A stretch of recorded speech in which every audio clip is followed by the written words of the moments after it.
In this week's episode of our How to Full-Time RV series, we look at the things that we do to keep our Brinkley Z3100 in tip-top shape.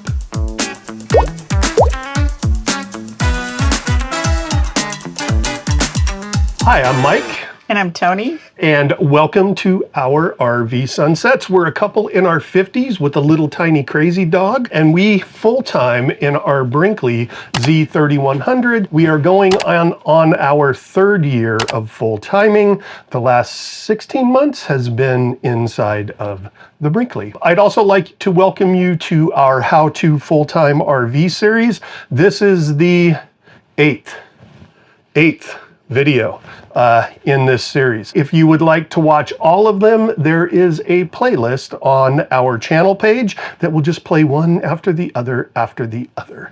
What are we covering in this episode, Tony Tao? In this episode, we're going to cover some of the things that we do to ensure that our rig doesn't fall down around us. Yeah.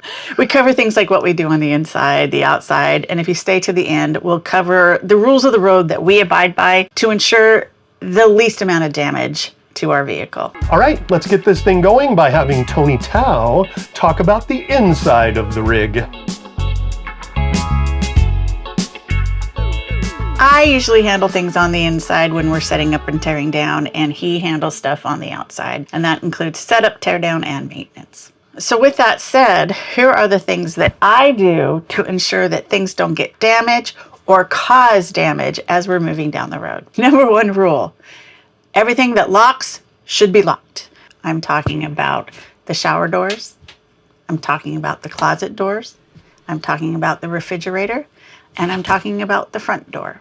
If it has a lock on it, lock it for travel days. On travel days, everything that needs to be put away needs to be put away. And I'm not just talking about crossing country or crossing town or crossing a state. If you are moving from spot to spot, put everything away where it needs to go. And one of the advantages of doing that, especially if you do everything in order, is you'll start building up muscle memory of putting everything away in order so you don't make a mistake later.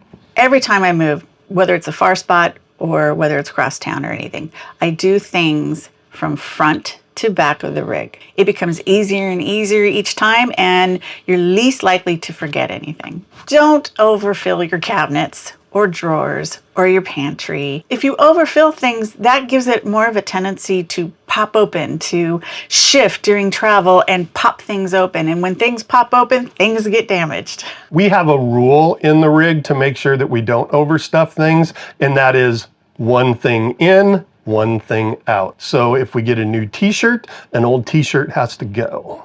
And speaking of opening and closing drawers, when you're doing your walkthrough, just give every one of them a little tug to make sure that the magnets that keep them closed are holding. Every couple of months, I'll take 5-10 minutes, walk through with a screwdriver, and I'll adjust the magnets, because after opening and closing and opening and closing, sometimes those magnets can move back or they can get misaligned and everything, and the last thing you want is for that drawer or cabinet to open when you're traveling down the road. And I do this on all the cabinets, more particular than anything in this particular rig. I actually do it on the medicine cabinet because that one has a tendency to slide, and that thing, it's got two of them, so yanking it open is hard, and just the yanking and closing, those things get loose. So just go in and, tighten them up. It makes a big difference. Another thing I do is I make sure that all the windows are closed. These things are meant to be moved with the windows closed. So here's one I bet we've all done. Make sure that all the caps, all the tops, all the lids on any liquid that's in your RV is tightened down. Sometimes, we forget to put the thing down on the shampoo in the bathroom. Well, if that pops out and it drops in, it's going to spill all over the place. Be sure to always sweep your floors before you leave, before you start pulling in those slides. Sweep all the floors, sweep underneath the slide. I don't know what you call them. Just the flap. You know how, at least in our Brinkley, there's like a flap of material that folds down over, and if something gets underneath that, when you pull the slide in, it could tear your floor up. A good example of this, especially if you are camping in a campsite that just has gravel on the ground, my hiking boots have pulled little rocks into this trailer multiple times. And a couple times, if Tony hadn't swept under that slide, it could have just tore our floor up. So make sure you lift that slide flap up and sweep underneath it. And the reason I say sweep the whole trailer is because you think you're safe just doing it under the flap. Okay, we're good. But when you're driving down the road, the rig's doing this, and anything that's on the floor can just shake over to near those slides. And if you don't pay attention, it can totally, when you go to pull the slides in or out, it can totally damage your flooring. Which leads me to another tip. Before you pull any of your slides out, go in and look to make sure nothing has fallen. A perfect example is one of his hats. I mean, I keep them in a little thing right next to the bed, but during travel it fell off. And if I hadn't gone and looked, I would have damaged his beautiful hat, but I could possibly damage the bed and damage the floor. Always check your slides before you pull them out or pull them in. So another little tip to keep damage to a minimum is while you're cleaning, your everyday cleaning, just take a few seconds to look around for damage. If you're wiping down the window sills, look around, see if there's any cracks. If you're in the bathroom and you just straighten up the bathroom, look under the sink and look for any leaks. It's just take 2-3 extra seconds or minutes and just kind of keep an eye out for potential damage. On move day, I go into my refrigerator and I take all the plastic stuff and I put that in the front of the refrigerator and I put all the glass stuff in the back. If things do shift and something wants to fall out of the refrigerator when you open it, it's a little plastic container. It's not going to cause any damage. If it's a glass container, it can shatter. So your decorations falling off the wall. I got a ding because something fell off the wall and hit one of my wood pieces, and it's got a little ding in it, and it drives me absolutely crazy.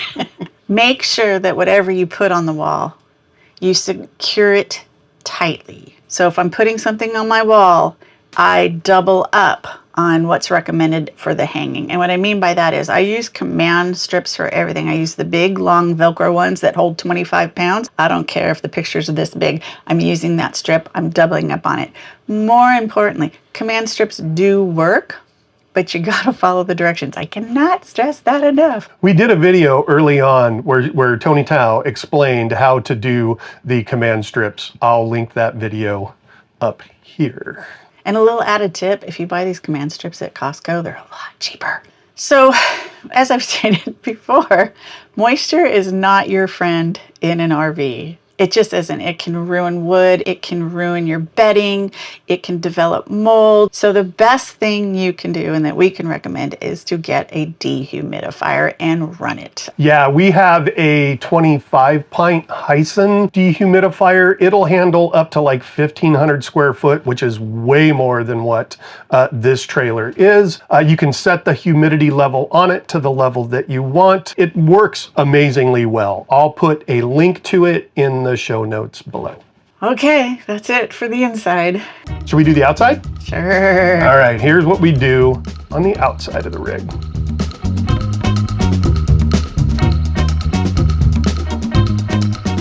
All right, kids, I want to interrupt this episode for just 1 second because this morning I was out going around the rig shooting B-roll for the episode, and a lovely family that is parked behind us, Brandon came out with his daughter Havana, who's, I'm going to guess Havana is about 8-9 years old. Anyways, Havana had found us on YouTube and was really, really excited to meet us. So I just want to take a moment to say thank you for coming over, Havana. It was absolutely lovely meeting you.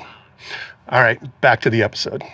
Okay, before we get started on the outside, I just want to say that I'm going to be talking a little bit about maintenance. Before I start, you should know that every single rig comes with an owner's manual. And inside that owner's manual will be a schedule for your maintenance. Get familiar with that schedule and stay on top of it. A little maintenance here and there avoids great big expensive problems later. With that said, what are the things that we do on the outside of the rig? The first is simply putting my eyes on things. If I don't know something's damaged, then obviously I can't fix it. A lot of times I will use the time that I'm dumping and flushing the black tanks. As I'm dumping and flushing, I'll walk around the rig and I'll look at things. One caveat here, if you're doing this while you're flushing your black tank, while you're putting water into the tank, make sure that you set a timer on your phone that will go off long before that tank is filled so that you don't flood out your rig. We did a video on the whole black tank dump and flush that explains that process. I will link that over here. So the things that I look for while I'm doing that quick walk around on the rig are any screws that may have backed out, any gaps in the sealant that might allow water in. We recently had a gap in the sealant on the kitchen slide of our rig, which we need to get fixed. This simple walk around is just to make sure that nothing is broken, nothing is missing. Next, let's move on to plumbing. When it comes to your RV, water is the ultimate enemy. Because of this, I keep my eyes on the plumbing quite regularly. I check under the sinks, both the kitchen and the bathroom, to make sure that there are no leaks there. I check the supply line to the toilet and to the washer and dryer. Next, I clear out the pass-through and I get behind the wall there just to make sure that there's no leaks in the plumbing in that area.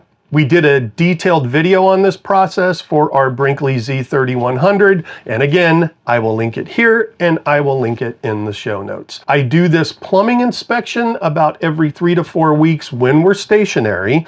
If it's in our moving time of year, then I'll do this every 1 to 2 weeks. Another thing that you can do is there are water detectors that will set off an alarm. You can get those water detectors, place those underneath your cabinets, anywhere where there's a water fixture, and they will alert you if there's a leak. We haven't done that yet. We need to do that. Next up, the roof. Roof leaks are the biggest killers of raise the roof. Tear the roof off the sucker, tear the roof off the mother sucker, tear the roof off the sucker. That's the difference between us. You're like, tear the roof off, and I'm like, raise the roof, raise the roof. Yeah, I'm just going to George Clinton and Parliament Funkadelic. Roof leaks are the biggest killer of RVs. Make sure that you're inspecting your roof regularly for any possible leaks or intrusion points. We do this every 3 months. When I say we, I mean Tony, because I'm a big chubby guy, and I'm too big and chubby for the ladder on the back of the rig. So Tony Tao becomes the roof person. That's true love right there. Yeah. So Tony Tao does this once every 3 months, or if we know we've been in a place where we could have possibly had some foliage bump up along the roof, then we'll get up there and look at it. We'll also look at it if there's foliage of just dropping leaves. I always get up on the roof to make sure that there's no leaves and stuff up there that can scratch and damage the slide tops. Oh, yeah. So we don't have slide toppers. So whenever we're going to pull slides in, the first thing that we do is Tony gets up on the roof and just make sure there's no leaves or branches or twigs or anything like that that's going to tear up the slide roofs. Mm-hmm. Issues on the roof are usually going to happen around the edges of the roof. They'll also happen anywhere that you have things that exit the roof on the top. Things like max air fans, or any fan for that matter, vents for your black tanks, things like that. Anything exiting the roof, you'll need to check the sealant around there and make sure it's not leaking.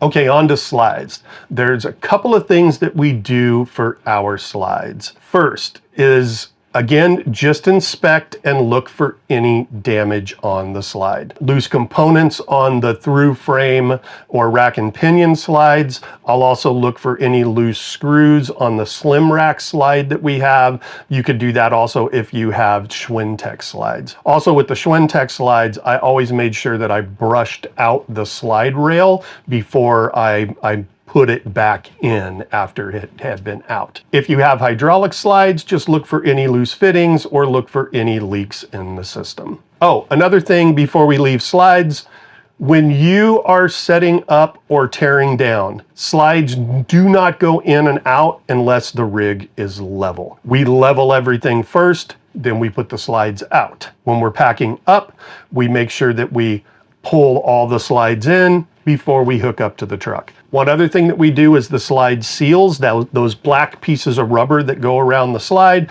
We make sure that we condition them every 3 months. We use a 3-in-1 product that you just spray on and wipe off. I will put a link to that product in the show notes.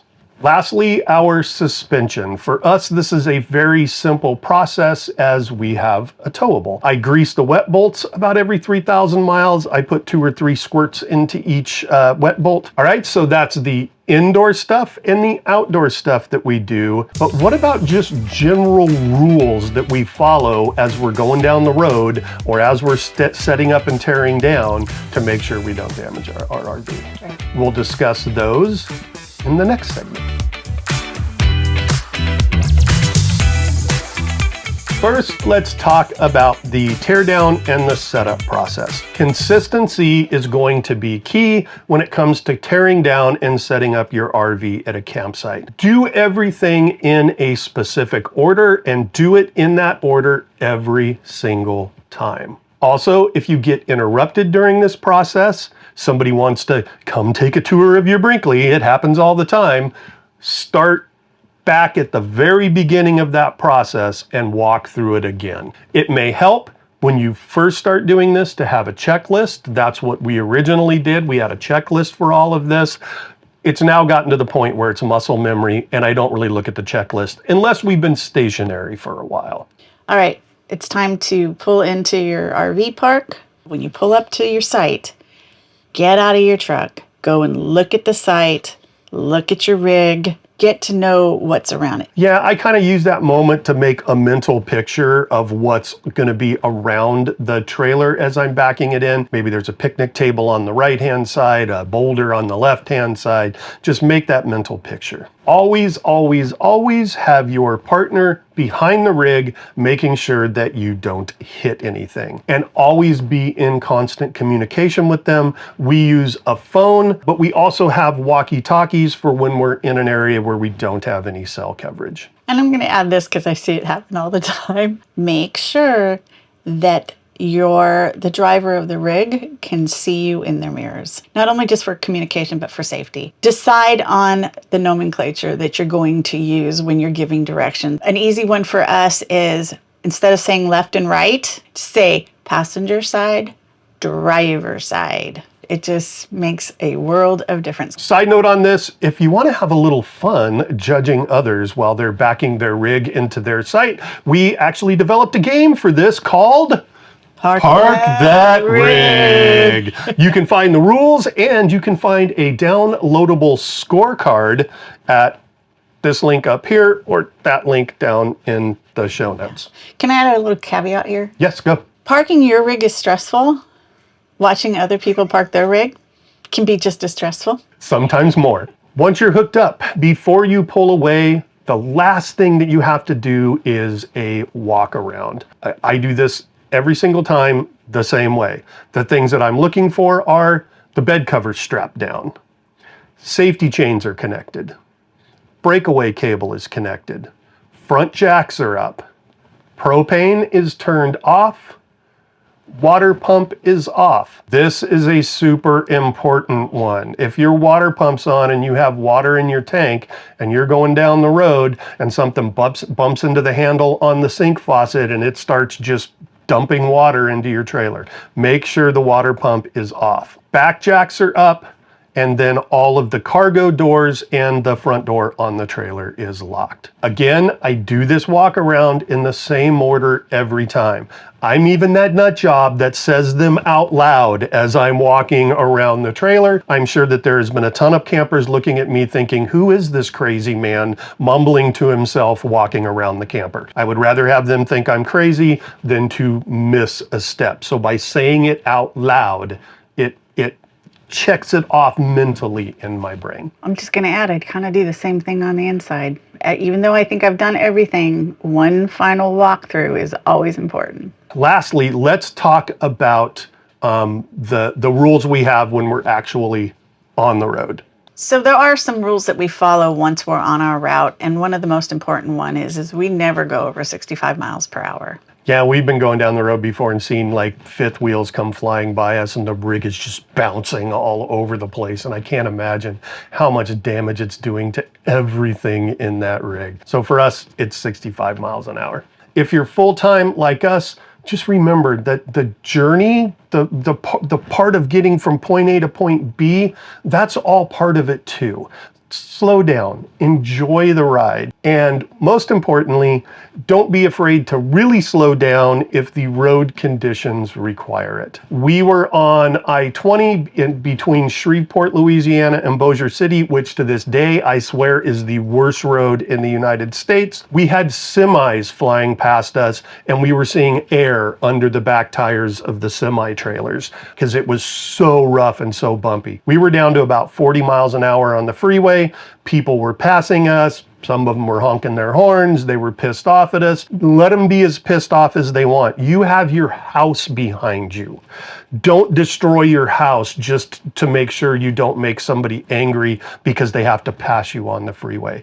If the road conditions are bad, slow it down. So that about covers it for this week. So what are we going to talk about next week? We're starting to run out of ideas of things to talk about in the full-time RV series. So if you have questions that you want answered, please put them in the comments below. What are we going to do next week? I'm going to tell you right after I ask you politely to hit the like button, hit the subscribe button, leave a comment for us. Those are the things that help us with the algorithm. Algorithm. Next week, we're going to be taking a look at how we handle internet on the road and how we handle working while we're on the road. Got anything else? No, I don't think so. All right. We will see you lovely kids next week.